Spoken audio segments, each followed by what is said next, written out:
Recording. Okay. All right. So happy 2024 to everybody. I will probably be asleep or studying because I'm going to sort of kind of go into my new personality, being the person that I want to be. And I had to come out into the world to get food because Sprouts didn't have any cooked chicken. So we gotta go somewhere else to get some cooked food from a grocery store, of course. Okay, this guy's selling barbecue over here, $5 for a chicken sandwich or $5 for a hamburger. I'm calculating four of us, that's $20, and that's not gonna make it because we're still gonna get hungry. So we take $20 to the store, we'll do better. So thank you everybody that has prayed for us. What that has done is given us the stamina to not really abandon the church ministries, but to really go back to upgrading my food. I am thinking about going back to being a vegetarian, but I lost my teeth when I was a vegetarian. I was also pregnant with twins as a vegetarian, so I needed extra calcium. I was buying it from that vitamin shop. No, that's not the one I went to. Vitamin shop, but it was only calcium. It didn't have magnesium. So I got this lump on my arm and I'm like, what is this? And the doctor said it's built up calcium. I did not know that if you buy a calcium supplement and you don't have magnesium in it, your body cannot synthesize it and use it. So after I gave birth to my twins by way of C-section, my teeth just started crumbling and falling out. So now that I know a little more about the black magic that has been done on me, I don't know for how many years. I know a lot of years. It could have been black magic too. My friend, may he be resting in peace, Johanna L., asked me why the girls don't like me. I said, it's really your teeth. And after that, I invited him to an event at my grandmother's house, Irene P. Scarborough, off of 29th and Lake on 19th Avenue or 20th Avenue. My grandmother lives right by the railroad track next to Miss Ina, and the Olivers were on the other side. Both of those houses are now demolished, but my grandmama's house is still there. 29, 14, something like that. So Cousin Toy is living there. Cousin Toy Smith and her boyfriend Vincent.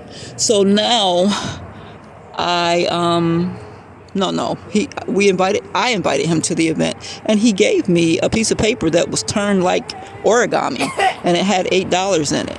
I felt weird about it. My grandmother had complained to me that I ate all her ice cream, I ate what was left in the container, which was not a whole half a gallon of Breyers, but she fussed, so I gave her the $8. Now, my grandmother ended up with a big tumor on her tongue. Now, I'm not saying it's because of the bent up paper, because he was a part of Dr. York's order.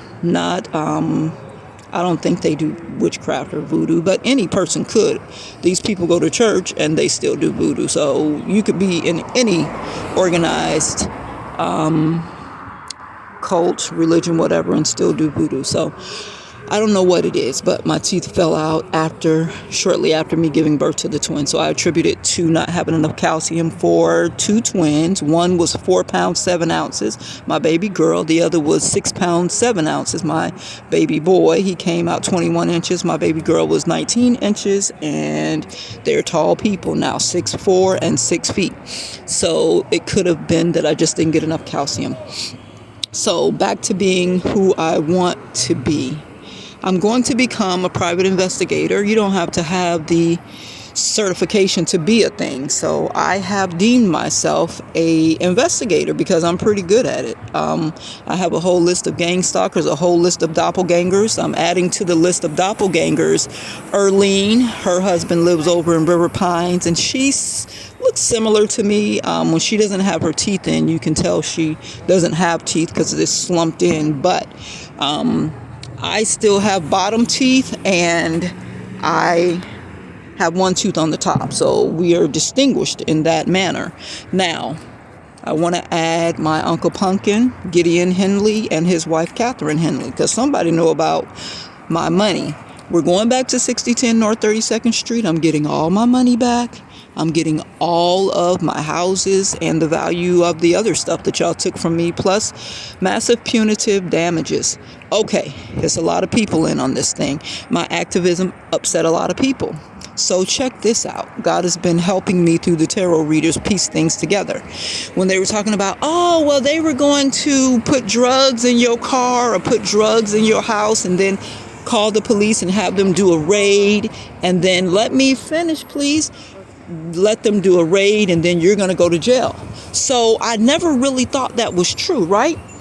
But this camper just went by and God keeps telling me that John Waldron is in the camper.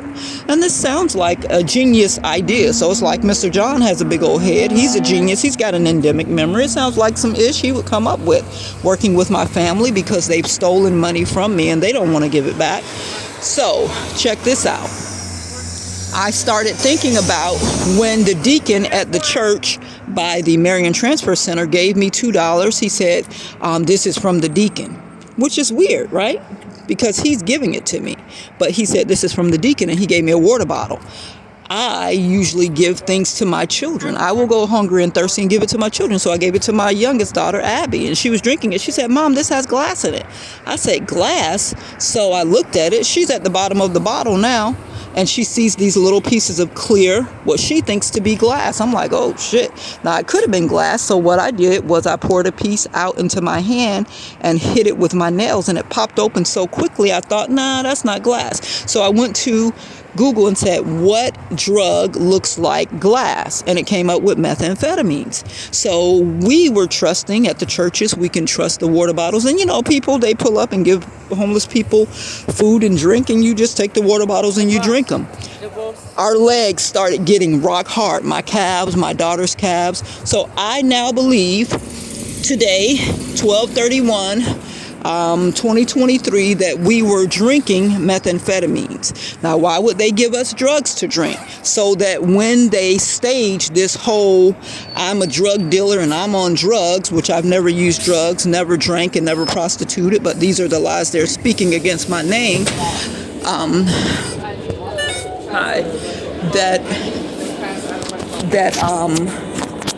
they will be able to say, oh, well, check her blood. She just lied. She just lied. And they have been having me drink methamphetamines. Isn't that a brilliant, evil plan?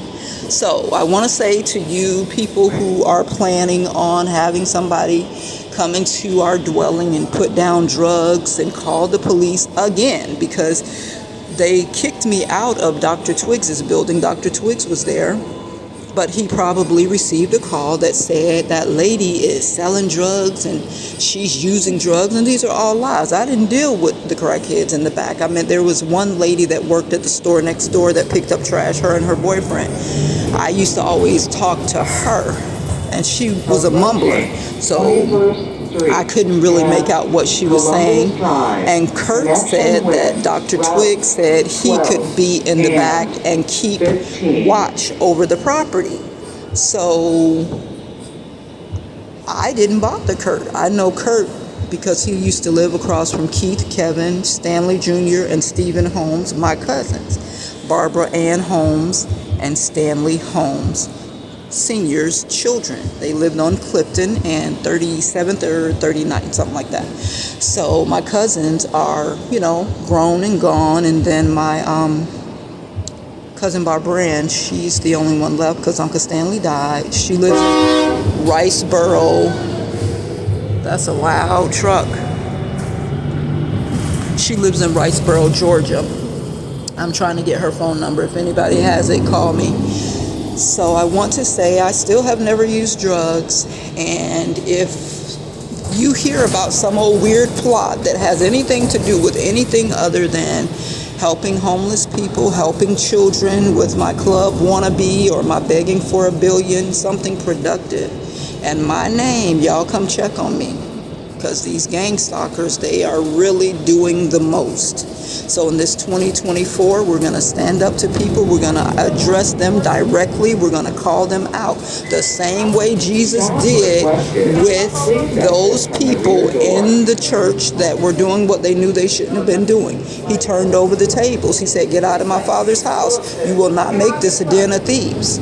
Now, the other thing he said to them, not that particular part of the Bible, in another part when he was talking to the Sadducees and Pharisees, he said, He called them vipers. He called them dirty dogs. You are of your father, Satan, the devil. So when God was speaking to people that he knew had dark auras, dark hearts, he didn't talk all nice and shit. So when y'all hear me curse a motherfucker out, just say, oh, that's how you're supposed to deal with evil ass people. You're supposed to do the most and talk they ass into shame if you can.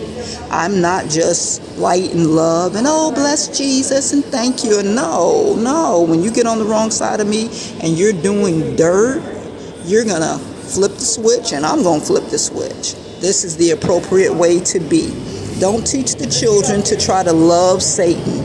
Don't teach the children to try to love evil people.